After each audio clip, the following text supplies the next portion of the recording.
me okay, Lynn? I can. Can you hear me okay? Yeah. Okay, I got to turn on my video, I think, right? So we can see me. Yep, you have to start your video. And then don't forget to hit record. I hit record already. Okay, we are in an interesting situation because Alicia is home today with a sick child. So she's doing it from the, I think it's probably looking behind her. Is that the bedroom? Yeah, it is my bedroom, my humble abode.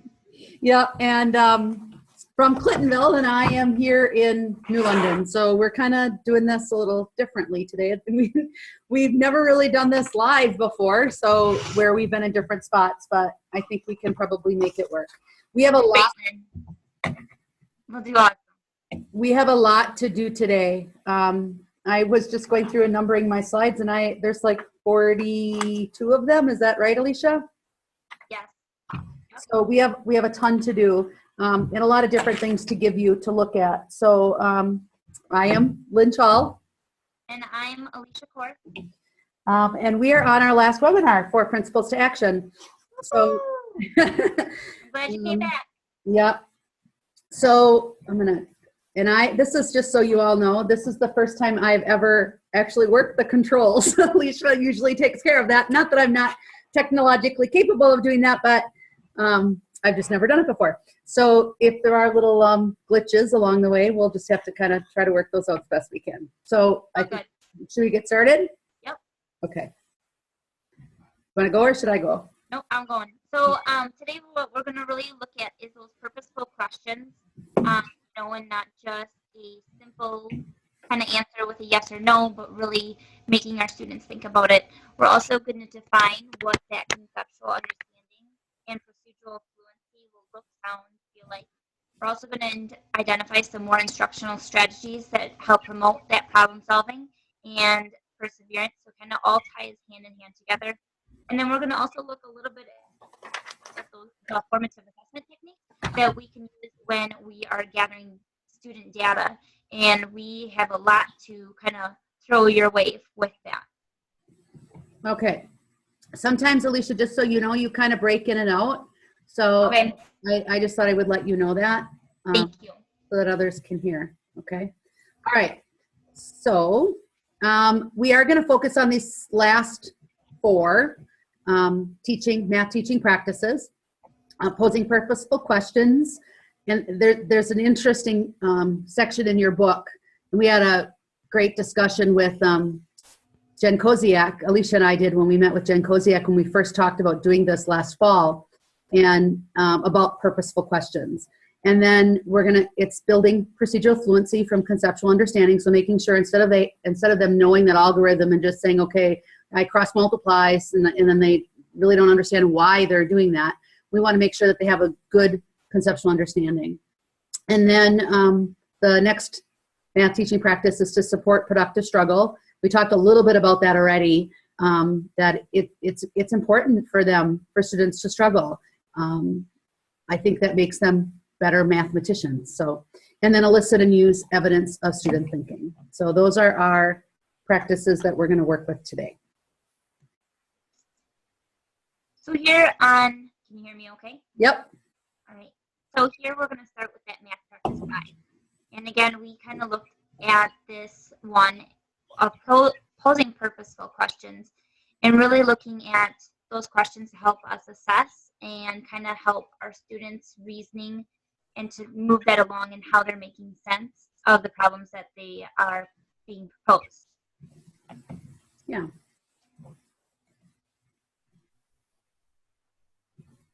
Okay, they can't the arrow at the bottom. Who can you not hear? Me or Alicia? The person who just messaged us in our chat. Okay. Okay. We'll try to do our best. I'm not normally somebody that is told that I don't talk loud enough. So if I need to be louder, I can be, or if I need to be softer, I can be too. It's weird because we have two different spots. So anyway. Okay. So our next slide is posing purposeful questions. So now we're going to talk specifically about what you need to do to pose these purposeful questions. If you look in your book, there are these key points are in your book, in the Principles to Action book on page 36 and 37. All of these questioning types are essential to use as discussions occurring between teachers and their students and within collaborative student groups. The discussion that we had was that you as a teacher, an effective teacher, depending on what's going on in your classroom, are going to hop between the two or between the different strategies. So gathering information and recalling facts, definitions, that doesn't sound like it's, all that important, but it's important that sometimes you need to do that, especially if they seem to be a little bit lost. So you're going to go back and forth between the different questioning types. And there really is no one that's better than another. In the places, there's an article in the book, and I don't have my book in front of me right now, but it's on page 41, I believe. Okay, it's on page 41, and it talks about funneling questions. And that's the interesting discussion that we had, because sometimes it's looked at as a negative connotation that when you're funneling and you're asking questions, quickly and kind of maybe not letting them delve into the deep understanding of something, but you're really laying that groundwork. And funneling can be bad, but it also can be good, and it also can be necessary. So I guess that's what I wanted to say about that. And do you have anything you want to add, Alicia? No, that was kind of it. Can everyone hear me okay now? That I just kind of clicked a couple of things on my computer. You kind of go in and out sometimes. Oh, here we go. Let's see what we got. Sorry, just wanted to make sure. Okay. Can't hear Deborah or Alicia. So that would be me. Well, Deborah, I don't know. I'm Lynn. We're both under Deborah. So I'm Alicia. So if you can't hear me, it would be Alicia. And I'm Lynn. And if you can't hear me, I would be Lynn. So if you're struggling to hear us both, the other people that are on, are you able to hear us? Can you just chat and let us know before we move on? I don't want to leave somebody out or leave everybody out, because the point of us talking to each other, we talk to each other all the time. Okay. So I think they can hear us because I got a yep. Yep. I'll talk real slow. Alicia does kind of cut in and out a little bit, but I'm not. Okay. I can hear and see you're both. Okay. So I think for the most part we can hear you. I'm guessing that it's probably then on my end, their end, or well, you cut in and out a little bit, but it's not terrible. Like Jen said, you can kind of figure out what you're saying. Okay. All right. So we can move. So I think the big idea that we really wanted to focus on is the whole idea that you don't want to just stick in one of these areas. Just like what we've done before in our different modes of representations, in our different strategies that or even tasks. It again just reiterates in Principles to Actions that you want to be able to have different types of purposeful questions. So you're not just focusing on one, you're not just funneling in. So I also think, just one last comment, is that it really does depend. You as a teacher are a professional, and you are going to know your students best. So, I have, as we were talking about before, I have essentially three different levels of classes, and I funnel more in my second class, which is my full inclusion class, than I do in my other two, because I have to, or they would just sit there and look at me. So, you really have to be, as a professional, you need to use your own judgment and look at the population of the student that you're dealing with. So, okay, let's move on. So posing questions, if you look at posing purposeful questions, there's teaching and student action. So when you're posing a purposeful question, this tells you, and I'm not going to read this all to you, but it talks about what the teacher is doing. And then at that same time, what the students are doing. So this is kind of a neat little visual that we decided to add to that. And then you have to think about what do you want to work towards, and what do you want your students to work towards? Where are you guiding them to go?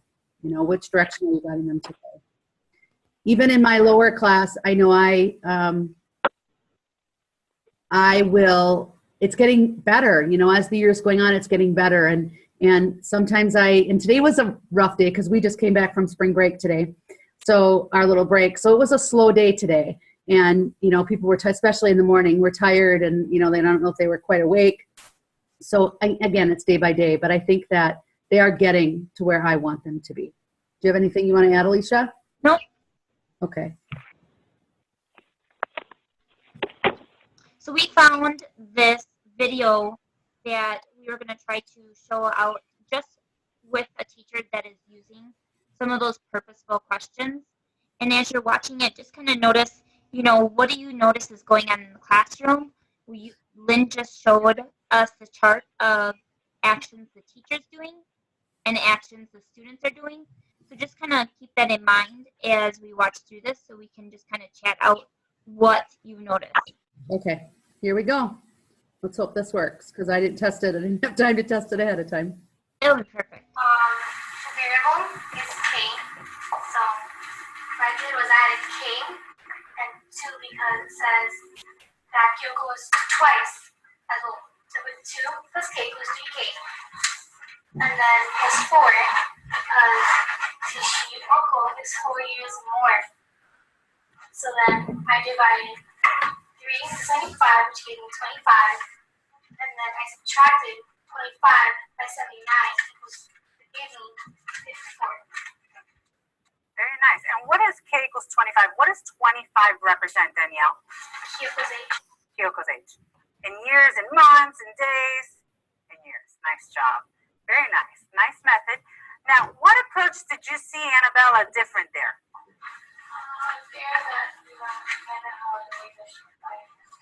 The way she divided. Yeah, and then she didn't subtract the 4. And I started like that.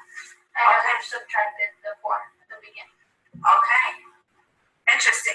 Did she get the correct answer? Yeah. Yes. She did. She did. It makes sense. So far, it makes sense.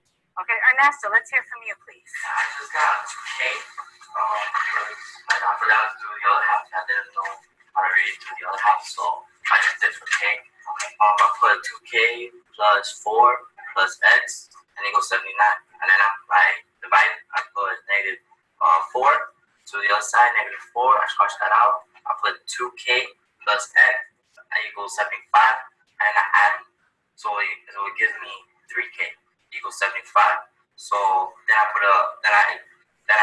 divided with 3 with 75, and I got K equals 25. Okay, so it kind of sounds like, just like you said, you focused on Kyoko. Yeah.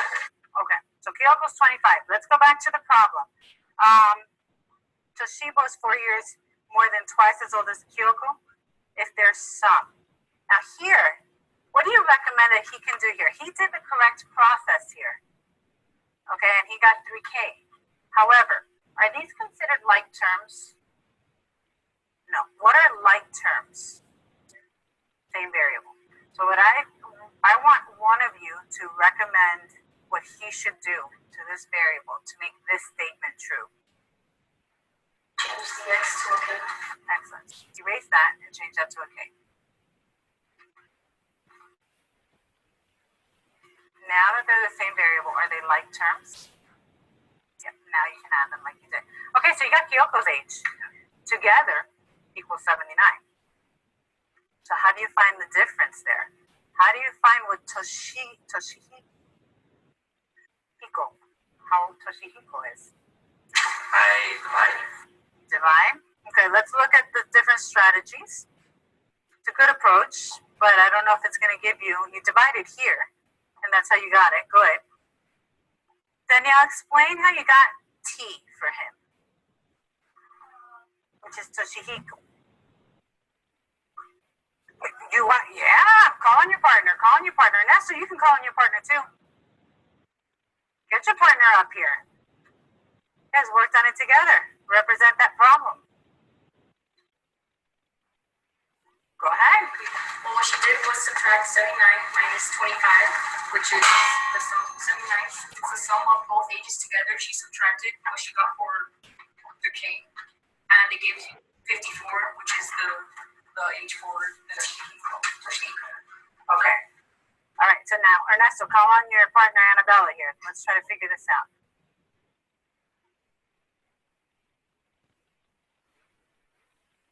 Okay, so show the subtraction on the side so we can find the difference, what's left over, because that must be, Daniela, if we subtracted the difference, that answer must be what?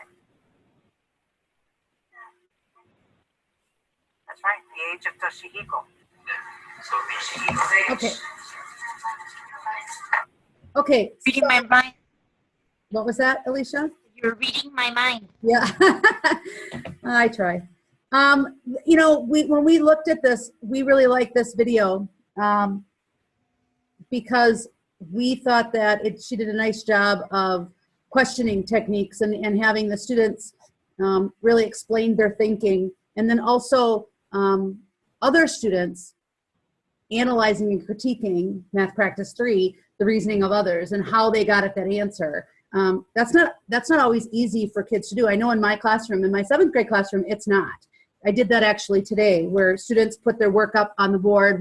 We're doing volume of pyramids and cylinders. So it's pyramids and prisms. So rectangular and triangular prisms and rectangular and triangular pyramids, and they are there's a lot of steps involved there, and we're doing composite figures too. So it's multiple figures together. And they had to put the problems on the board. I picked sticks, and they had to put the problems on the board, and then the next person had to come up or next stick I picked had to explain what their classmate did and how they believe they got at that answer. And that really forces, especially in math, it forces students to really analyze the work of other people and really pay attention and see what's going on. And that's huge, because if they can explain it, somebody else's work, that's really having a good understanding of what they're doing, I think. So, do you have anything you want to add? Is there anybody? Go ahead, Alicia. It was good. Just nice clarifying questions. And then I try to do this more in my class instead of jumping in right away and saying, yes, this is correct, you've got it. It's open up to the class. It's, do you understand? And is this the correct way? Why do you believe that? Why do you not? Just more of that kind of open-ended questioning. So I think that she did a nice job of that as well. Is there anyone, if you want to, I don't know if you guys want to take a few minutes and tell us what you thought you liked about this video. Was there anything in this video that you liked about it, or thought that it would be something that maybe that you could use in your classroom? So if you could just maybe go to the chat, and if anybody has some things that they would want to mention.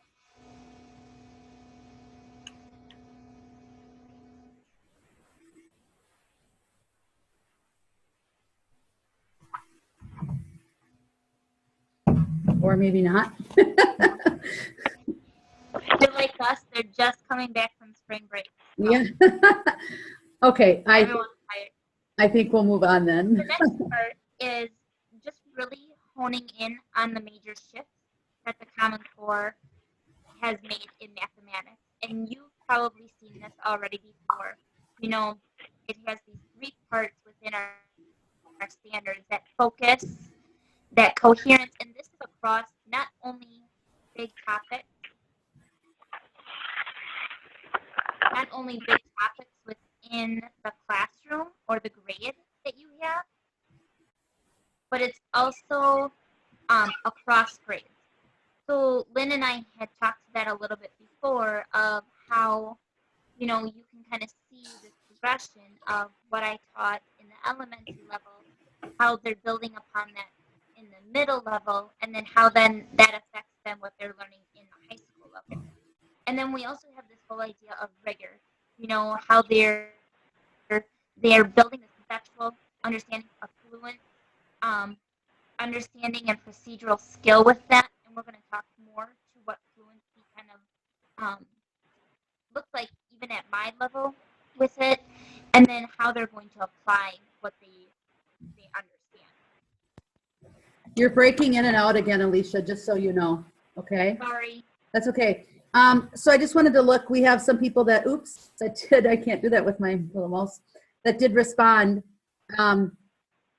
Like when she said, what would you recommend? And the other thing that you can do with that too is I don't even give any kind of inkling as to whether the answer or the process that they did is right or wrong. My students will I often will do problems at the board and I'll do them, write down what they say and I'll do them wrong. And they'll have to then later on come back and tell me, but I thought that was really good. We have how they applied the older student to older students and what dynamics they have. We did a nice job of trying to find, or I don't know if it's nice, I hope it's nice. We worked to try to find videos that would be more secondary so that it would really apply to what you're doing in your classroom. That's not that easy, but this is an example of like an algebraic type problem. So, I thought that was nice. Okay. Moving on. Unless anybody has any other questions or concerns about the math teaching practice number 4 or 5, posing purposeful questions. Okay. So as you go on, these major shifts have really brought us into math practice 6. Am I okay now? Yes, I think so, but it's up and down, but you're okay. So I think we showed this at the beginning in our first webinar, this whole idea of these 5 areas, this conceptual understanding, that competence, productive disposition, fluency, and adaptive reasoning are really interwoven. And to be able to have a solid math program or math teaching lesson, we want to interweave all of these. At the elementary, it comes to a hot topic issue of fluency. We want students to know their facts. We want them to know them fast. And what that only entails, though, is students were just memorizing facts with no conceptual understanding behind it. So then when they got into middle school or even upper levels, people were like, why don't they know their facts? Well, all we did is help them memorize it. And that's the way it had been in the past. Where now our focus is more of that conceptual understanding and interweaving fluency with that. And along with these other strands too. So that way you make this solid braid, if you will, a very strong math conceptual understanding. I think this too, this does happen a lot in the elementary school, probably more so than it happens at any other level because they have the basis or the beginning of math, but in math concepts, but in those processes. But I do this a lot in my middle school class, developing that conceptual understanding of like the example that I keep coming to is cross multiplying. When the 6th graders came in, and I don't even know what we were doing. I think we were doing something with fractions. It wasn't fractions, but it was something with fractions. And they wanted to cross multiply right away. And I'm like, no, why are we doing that? They really didn't have a good understanding of what that was all about.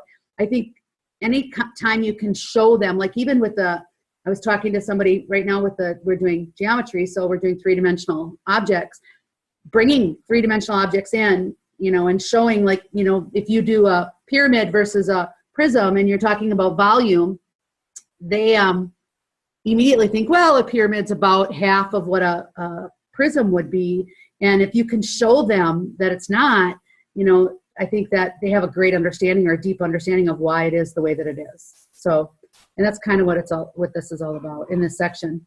We have some things that you can use different. Now we're getting into kind of the fun stuff of the different things you can use in your classroom. So this first one is, I lost my train of thought. This first one is, gives you an opportunity or a way that you can, it's a, gosh, Alicia, help me out. What's it called? It's called a, can you hear me? I just know that it's called a, the tip of my tongue. Anyway. Topic you're thinking of. Yeah. And then you can have these four other areas around it. And then the nice thing about this is I can collect that from the students and I can see what are they really understanding on the topics that I'm talking about. And I think another note to make with this whole idea of conceptual understanding is this math is going to build from what they've already learned before, and it's going to be different from grade level to grade level to grade level. However, this is a nice little tool that every grade level could use to really make sure what your students are getting. This is great, like for vocabulary too, you know, and we've been talking about geometry. I'm in geometry right now. So vocabulary is really important in geometry, and this would be great in any geometry classroom. The thing that really throws kids is these non-examples, things that wouldn't apply to what we're talking about. And I always use that for my students to have them show kind of their counter example of something that they can prove that this is, you know, this isn't going to work for that thing. So, but I've used this for vocabulary across the board in all areas, but I think it would really be beneficial in geometry. It builds that conceptual understanding. And I want to say, is it a Freire model? I think that might be what it is. I'm going by my memory, but okay. So we're going to move on. The one you brought up more so. Yeah. So this is an example of one that you can use to show maybe as an example of what it looks like or what it may sound like or things like that, or things that you can have the students use and look at to know what you're looking for. Anytime I do anything like this, and I have used these in my classroom for vocabulary. I do vocabulary for every chapter or unit in my math classroom.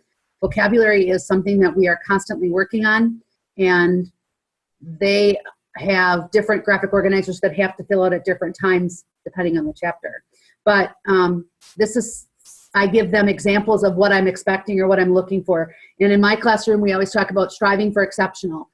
Good is good, but not exceptional. And we always want to try to be exceptional. So I show them examples of good and okay, and then I also show them examples of exceptional. And then this is just a nice little tool to show you what this would look like, or give your students an option to see.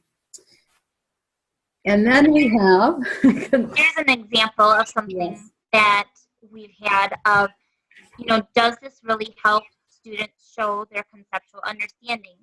My favorite is the one in the bottom right corner and the left corner, of course, those lovely time tests. My time tests have become different over the time. Like in my last district, I still had to give the time test. However, my time tests weren't everybody starts at the same time and everyone has to end by 3 minutes, because it created a lot of anxiety and everything, where now I almost do like a time up. And I actually write on top of my students' sheets how long it took them, and then any strategies that I'm seeing. So if I saw them use fingers, I put an F at the top. Counting on, I put a CO at the top. And I tell that to my parents too, and I keep record of that. So that way I know what strategies they're using to help them understand these different math facts. The one on the right, I'm guilty of as well. Thought it was just adorable. It's going to help my students. However, I'm not teaching them any conceptual understanding with that. I'm just teaching them a cute little saying, and there's no understanding of why they do what they do behind it. So I teach other elementary teachers, you know, to really explain to their students, well, what does that carrying over mean? What does that borrowing mean? What are you taking from that? Oh, I'm taking a group of 10, and what are you doing with that group of 10? Oh, I'm taking the 10 apart, and I'm making it now into 10 ones, and I'm adding those 10 ones with I'm in my webinar. Huh? Hello? Someone else came in. One of the things too, you know, when you're talking about, I don't know if anybody's familiar with the book Number Talks, but in my classroom, and I think across the board through high school, I think we need to teach kids how to manipulate numbers. And that kind of goes to what Alicia was just talking about with facts, but it can be with anything, you know, understanding, you know, when you're talking about multiplying or even integers or algebra and like terms, having an understanding of why you're doing what you're doing, and not just that you know, I do it, and, you know, but always the why, what we're doing. Okay, so this next section is going to be a lot of different things than it is a Frayer model, because I flipped ahead. But I know, I saw that too. I'm getting old. I can't, and I'm also tired from our break. Maybe we'll just go quickly through these since we have a lot, and we're gonna put those out anyways. Right. So these were just a couple of different ideas we came up with that could help with that conceptual understanding if you're honing in on this math teaching practice. So if you want to go through, Yep. then, and we'll show you. So you've already seen the Frayer model, and we'll put these out on Edmodo. So we have Word documents for you to already click on it, download it, print it. So don't worry if you don't get some of them. Yeah, because you can then use them in your classroom. This is just an example of something that I've used in my room for, we talk about what is and is not a proportional relationship. And it's just to take on that Frayer model a little bit, you know, it's something a little bit different. Concept circles is another one where you have a concept and you name the relationship, and then, or odd one out is another one that you can do, which one doesn't fit. When I do things like this, like I do the odd one out a lot in my room, they'll have to explain to me why it doesn't fit. And I make them do it in words, you know, and be complete in their answer. So that really helps them as well. This is a Compare and contrast graphic organizers, so you can see two different items. Like at the top, we have area and perimeter, and then the students explain how they're alike, and then how they are different. And then I like on this one, there's enough room that you can give space for examples. So that way, if you have a student that isn't very good with their words necessarily, but by gosh, they can really show you in a drawing or a picture or an example that they have, then you at least know what they're understanding about that. Right. Then we have modeling math meaningfully. Anytime you can have a student. I'm just responding back. Bayfield had a question with the last one with the rhyming on the floor. What we've found is very cute and everything, and I'm guilty of using it as well. However, it's not an example of conceptual understanding, because the students aren't saying why they're taking and borrowing from a group of 10, or why they're borrowing from 100, or why they're regrouping over. We really want students to get in the habit of saying, I'm borrowing from a 10. I'm breaking that 10 apart into 10, 1. So they just get used to knowing what that place value is, how much that grouping is. Sorry, I didn't mean to cut in on you. That's okay. You're kind of breaking in and out, just so you know. I'll just type it too. Okay. I think, you know, anytime you're doing anything, and any one of these things, the whole idea is to ensure that students understand why they're doing what they're doing. You know, cross multiplying is not just multiplying and then dividing to get the variable alone. You know, is over of, if you're doing percent proportion, is over of equals percent over 100. Cross multiply, divide to get the variable alone, and that's your answer. It's all about unitizing. And kids don't understand that. And I teach RP in the summer, and teachers don't understand that either. And having a good understanding as to why we're doing it, what we're doing, it's all about that unitizing and unit rate. So this is another, like we said, this is another opportunity that you can use. Drawing pictures, modeling it, writing a word problem, dealing with it. Anytime you can get students to write a word problem to go with a problem. Like a lot of times I'll give them a problem and they'll have to then write a word problem to go with it, instead of going the word problem to the math, going from the math to the word problem, and then they have to do that. That's a nice way too. Hold on.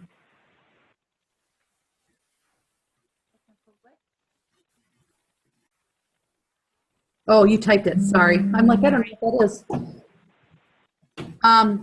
Okay, so then we have, next is Oh, what slide are we on? 19. The journalist, Question? yeah, the journalist questions. So you can put your topic, your math topic at the top, and who's doing it, what are they doing, where are they doing it, when are they doing it, why, and how are they doing it. So you could use this with, I was thinking you could use this with linear equations. Who uses linear equations? When would you use them? What is a linear equation? Where would you find a linear equation? Why do you use them and how do you use them? Graph them, identify them, things like that. Or you could even do, measurement, the metric system. You can even kind of differentiate this one a little bit. If you want them to just for sure choose 2 of the sections or 3 or whatever, and then if they get done with those areas and other kids aren't done, then you could be like, well, why don't you do a 4th, do a 5th? Let's see how many you can get while you're waiting for some others to finish up. So this is a nice way to kind of differentiate too with these questions. So this is an example. So, and you're not always going to be able to answer them all. And I guess it's going to depend on your population in your class. It's also going to depend on how you group them.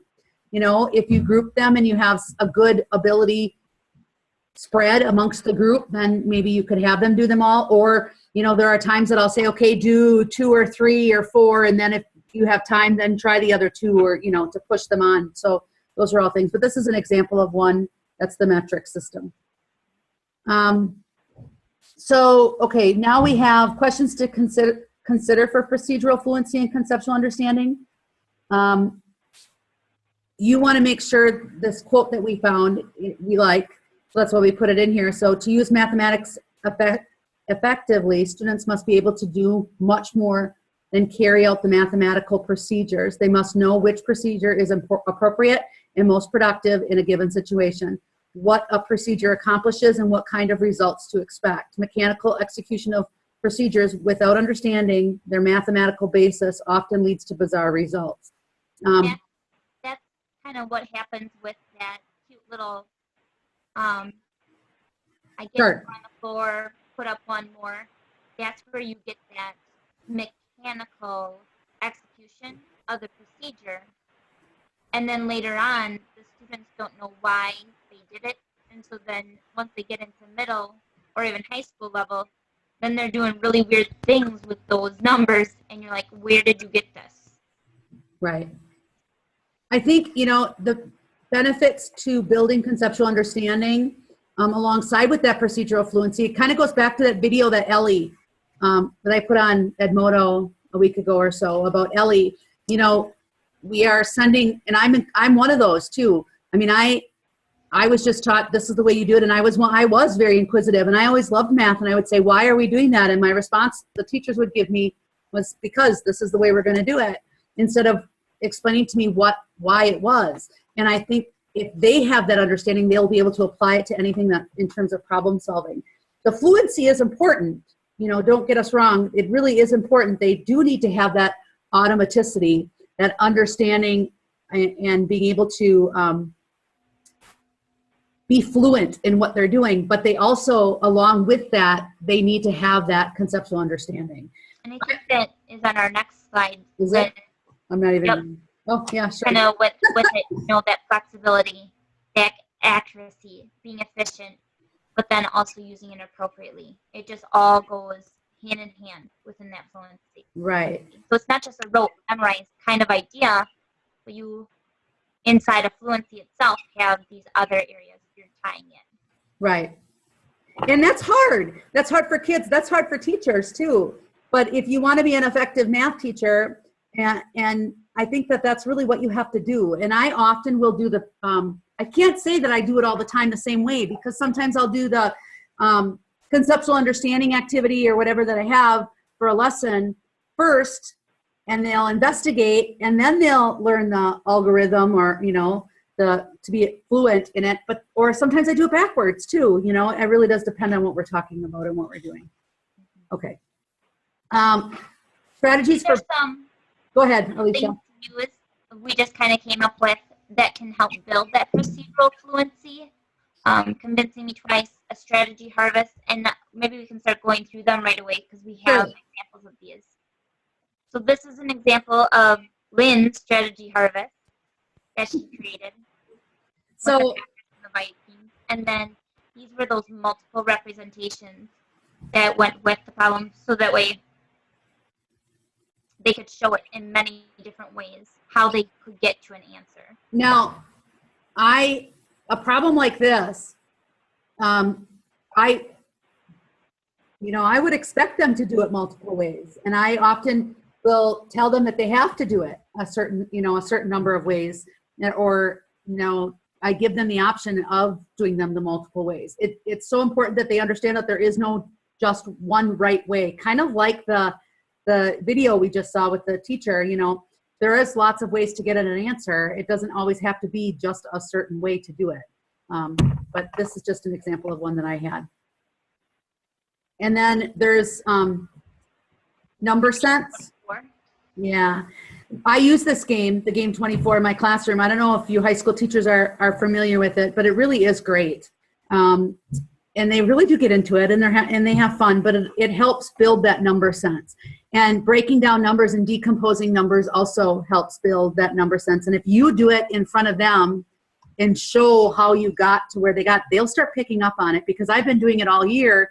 And now my students sometimes, and even in my lowest class, it becomes like a competition about who can figure it out quicker in their head without having to use a calculator. So just another option. So again, we come back to what principles to actions has with teachers and students, and you can see what actions both are having. And you kind of think about, building this procedural fluency along with that conceptual understanding. Just kind of think about, what do you want to work towards? What do you want to see your students working towards as you're building that in your classroom? I think this is big. If you are having your students in your classroom show multiple representations, that and that will automatically build that procedural fluency and that understanding, conceptual understanding. You can draw pictures, and you can use tape diagrams and double number lines and tables and charts. There's lots of ways to get there. And the other thing about that too is it also hits on all the different types of learners. If you have tactile, and you can have the visual, and then you also do have those people that are able to handle that abstract. But it gives you an opportunity to be able to hit all of those different students. Okay. On to math teaching practice number 7, productive struggle. We've talked a lot about productive struggle already. Yeah.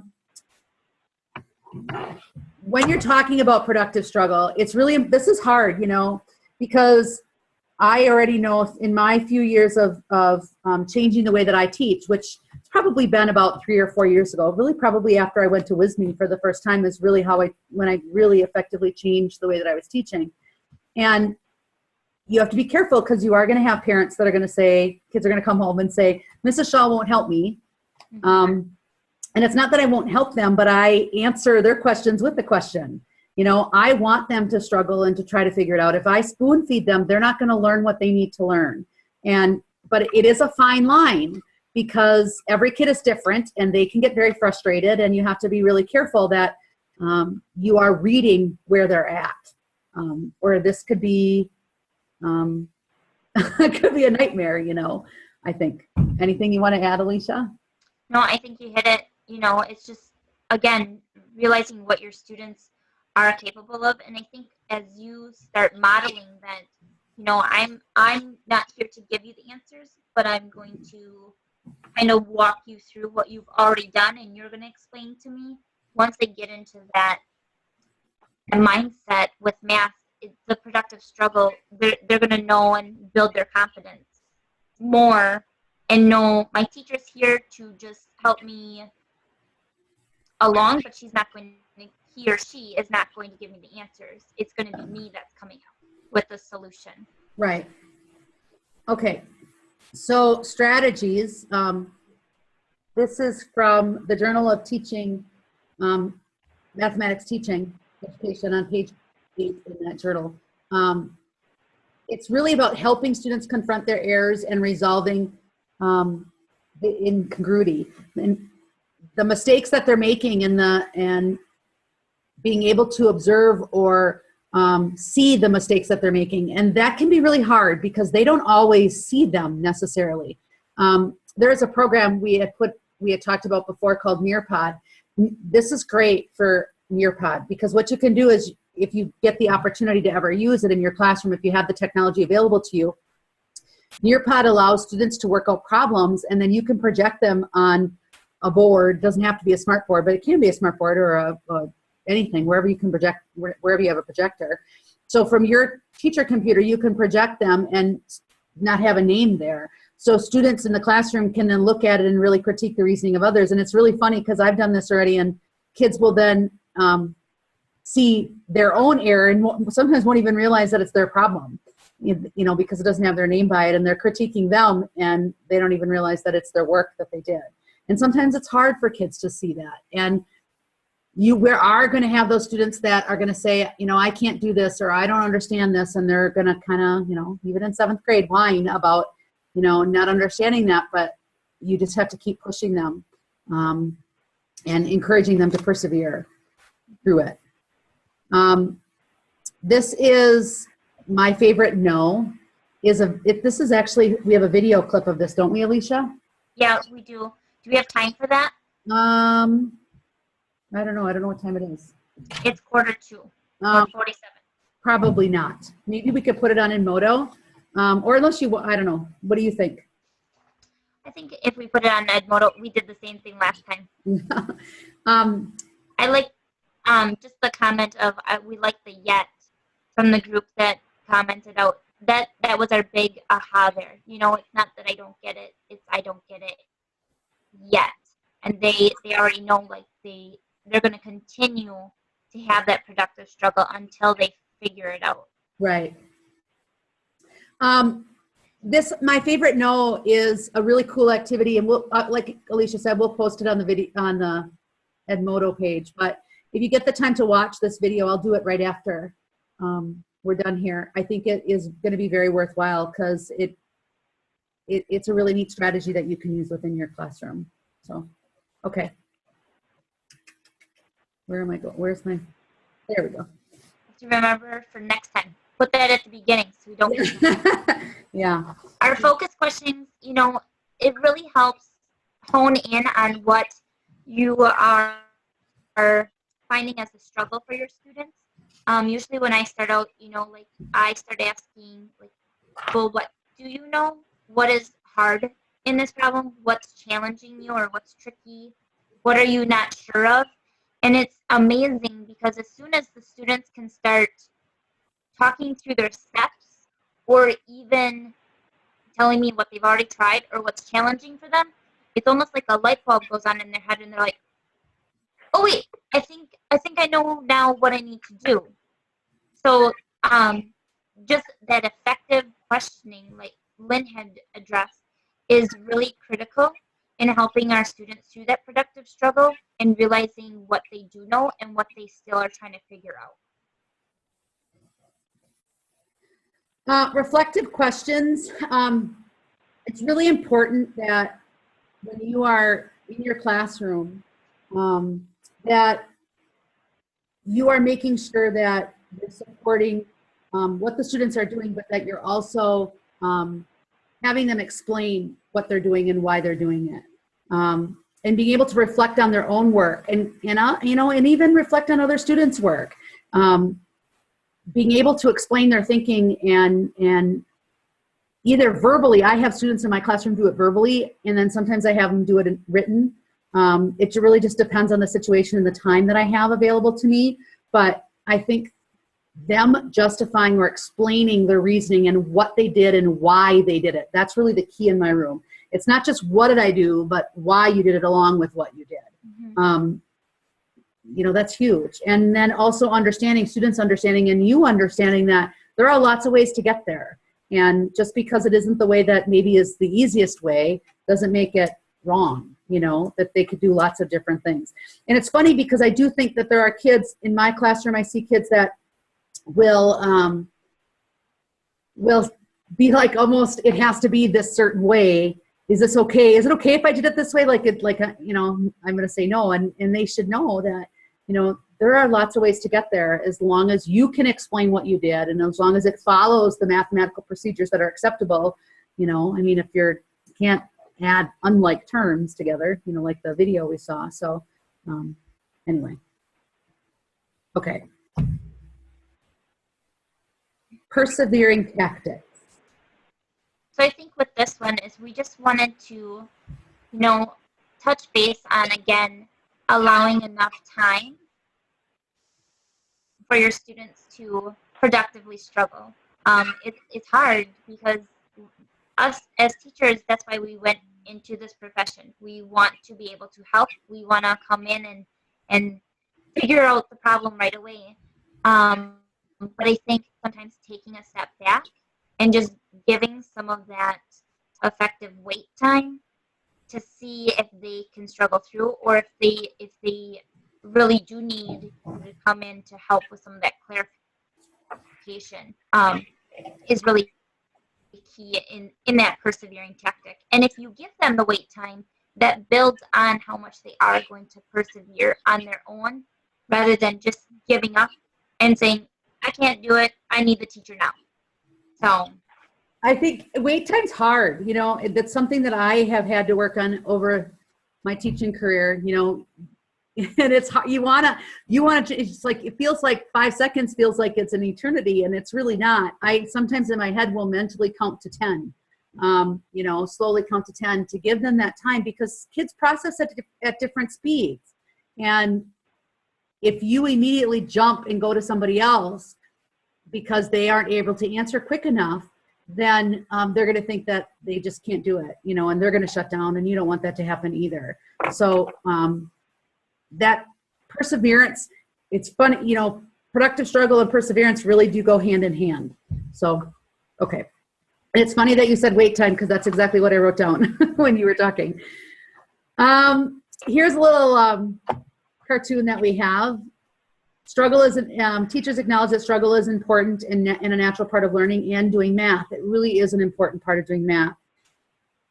If you look at this little video, or this little picture, cartoon, there you go. You have to solve the problem by yourself. You can't call tech support, which sometimes we need technology support.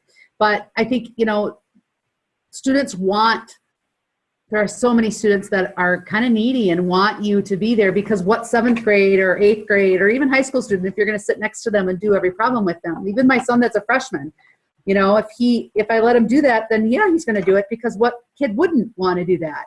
But we want to make sure that they are struggling and that they are getting to where they need to get to.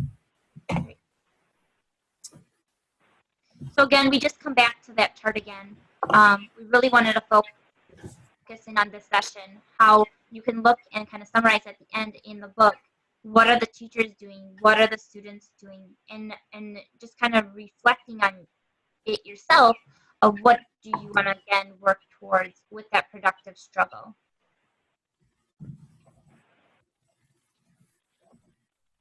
And on to math teaching practice number 8. Final one. Yeah. Evidence of student thinking. So I don't know if this is from the book or not. I can't remember. Do you remember, Alicia, if this is from the book?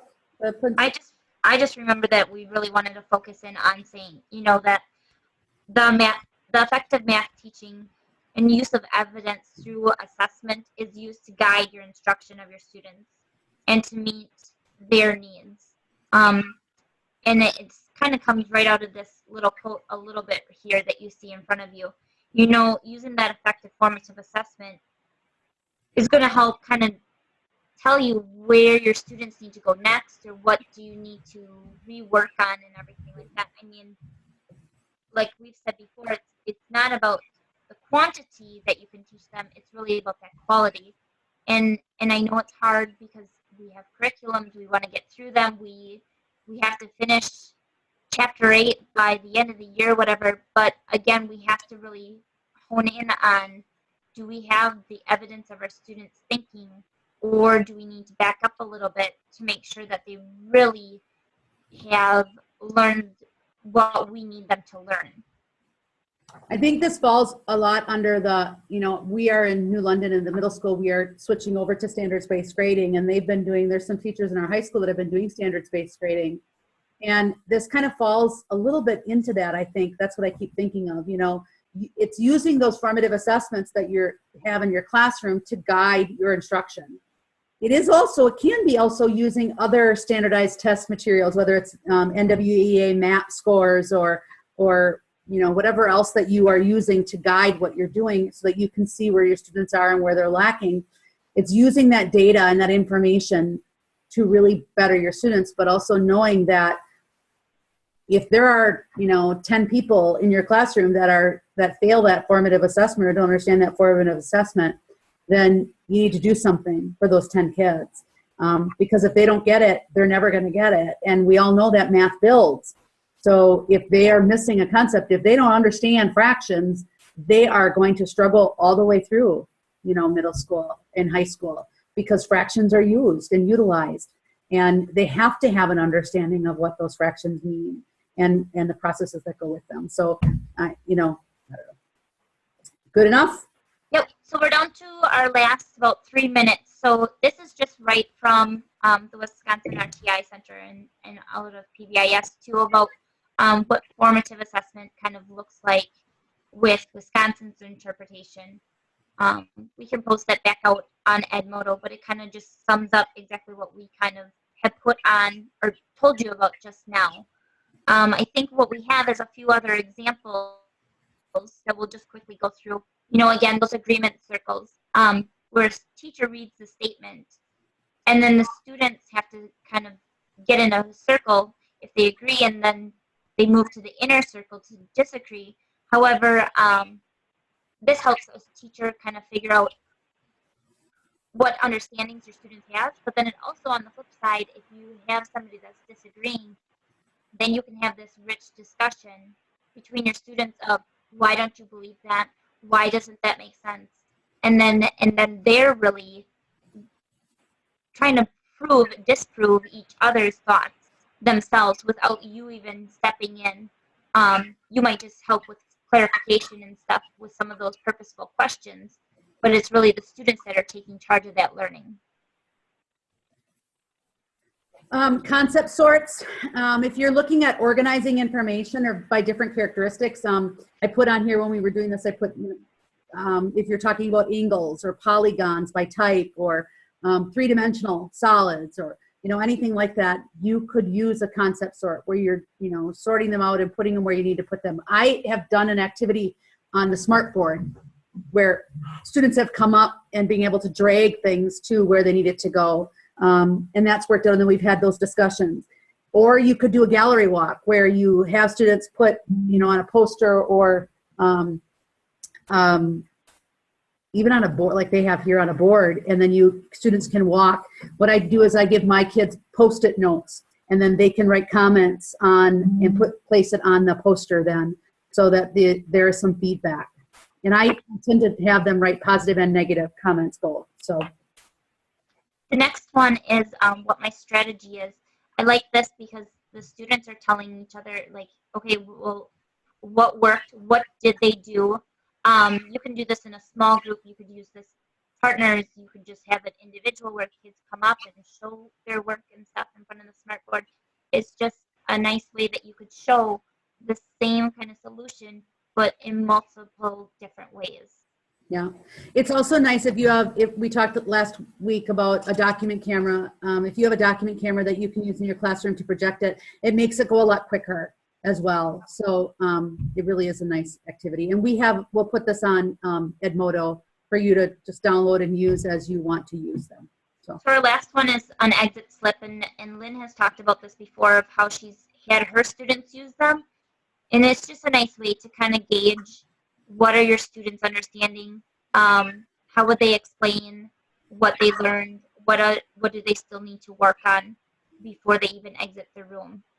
I have used the baskets. I have a green, yellow, and red, and I've also used the paper plates and had kids put Post-it notes on there, meaning, you know, green meaning you got it, they solid, they understand it, that's where they believe that they are. Yellow, You know, I get it, but I have a few questions that I might need a little bit of guidance at some point, but right now I feel pretty good. And then red meaning that they don't have a clue and they need a lot of help, or maybe they need some reteaching. I've done this too with my paper plates on the wall, and I have them actually, where students can put questions then.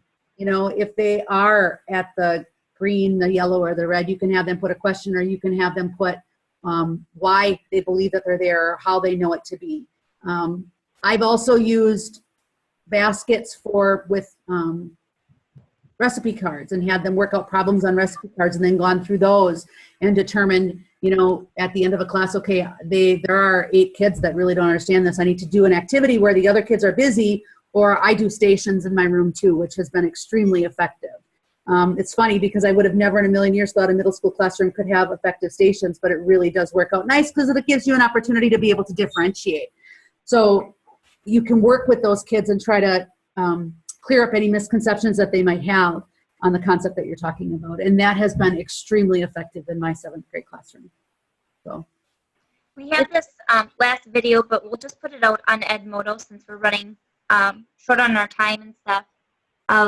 Just a really nice, solid, rich math classroom, and just to kind of think about, you know, what do you want your classroom to look like and sound like now that you've gone through the Principles to Actions book study, and with the guidelines that they had said to make a nice, rich math classroom. What are some things that you want to strive for? What do you feel you're already doing and promoting in your classroom as far as engaging tasks and discussions and, you know, really helping with that conceptual understanding? Sorry, my son's trying to get in. So I think, you know, this whole thing, it really is about, it's funny because I do think that the math practices that the students use to be exceptional mathematicians really do go hand in hand with the math teaching practices. It really is about what you want to do and where you're going and where you want your students to be. And you are going to have to change if you want it to be effective. And I change every year. I change constantly. You know, I grow and reflect on what I'm doing in my classroom and how I can be better. And I think I also even poll my students, and I get feedback from them anonymously as to what I do it electronically and what I could do to help them be better students and help them in their math class. So, okay. So, so I think that's the end. Other people have to go too. So thank you again for your time and coming in on the webinar. Sorry I couldn't be there with Lynn today, but thank you again for devoting time out of your schedule to come and listen to what we had to say about Principles to Actions, and I hope you found some valuable materials to use. if you have any questions, we'll stay on for a couple minutes, and if you have questions that you want to ask, feel free to go ahead and ask, or if you want to email either Alicia or I, you can do that. Hers is A. Korth, K-O-R-T-H. Mine is L. Schaal, S-C-H-A-A-L. And both of them are at newlondon.k12.wi.us. We can also put these emails up on Edmodo so you have them. But you are absolutely more than welcome to contact us or email us with any questions that you might have. One of the things we did not even put out here that I will put on Edmodo is the Convince Me. That's just something that we have used, actually, Jen Koziak and Doug Burge, they created that as part of our RP, but it's a great tool for you to use in groups where students have to give them a problem, have them solve it, come back, and now show me 4 different ways to get there. It really forces them to think a little bit out of the box. So, but if you have questions, go ahead and ask. Otherwise, we will continue to post things on Edmodo, and thank you so much for joining us over these last 3 weeks. Thanks.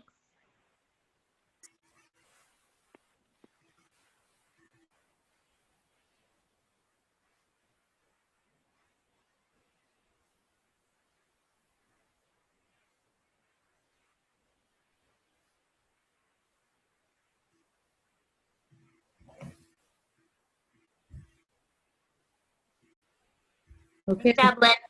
I think we're probably done, huh?